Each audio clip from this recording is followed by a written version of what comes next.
নমস্কার বন্ধুরা, আশা করি আপনারা সবাই খুব ভালো আছেন। আজকের রেসিপিটা তাদের জন্য যারা একদম কুমড়ো খেতে পছন্দ করে না।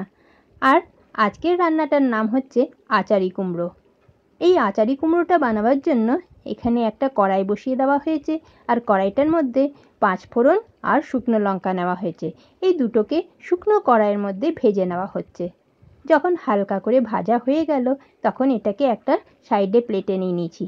তারপর যখন ঠান্ডা হয়েছে তখন এটাকে মিক্সিতে দিয়ে পাউডার বানিয়ে নিয়ে আসা হবে।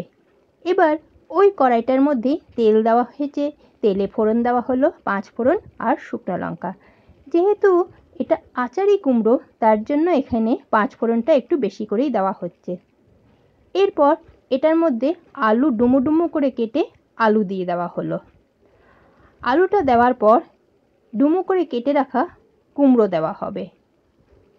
আলু আর কুমড়ো দুটোকেই আমি এক ধরনেরই কেটেছি, একই রকমের সাইজে দুটোকেই কাটা হয়েছে। আলু আর কুমড়োটা দিয়ে হালকা করে ভেজে নেওয়া হবে। ততক্ষণ ভাজতে হবে যতক্ষণ না আলু আর কুমড়োটার গায়ে একটু ভাজা ভাজা মতো দাগ হয়। হালকা করে ভেজে নেওয়া হবে। আর তাড়াতাড়ি যাতে আলু আর কুমড়োটা নরম হয়ে যায় সেই জন্য একটু নুন দেওয়া হলো, তাহলে নুনটা ভেতরে ঢুকবে। একটুখানি নুন দেওয়া হচ্ছে। নুনটার পর দেওয়া হলো একটু হলুদ। নুনটা নিজেদের আন্দাজ মতো দেবেন। আর দেওয়া হচ্ছে কাঁচা লঙ্কা কুচি। লঙ্কাটাও নিজেদের টেস্ট অনুসারে দেবেন। আগে আমি শুকনো লঙ্কা দিয়েছিলাম ফোড়নে, সেই জন্য এখানে কাঁচা লঙ্কা দেওয়া হলো। নুন, হলুদ আর কাঁচা লঙ্কা দিয়ে এটাকে ভালো করে ভেজে নেওয়া হয়ে গেছে।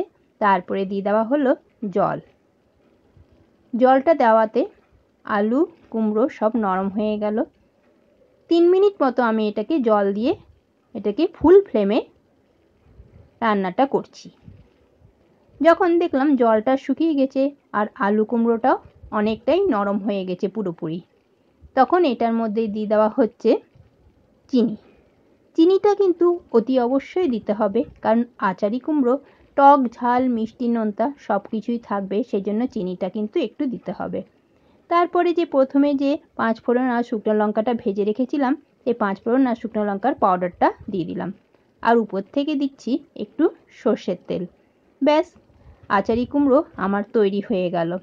বন্ধুরা, আমার ভিডিওটা যদি আপনাদের ভালো লেগে থাকে তাহলে প্লিজ একটা করে লাইক কমেন্ট শেয়ার নিশ্চয়ই করে দেবেন।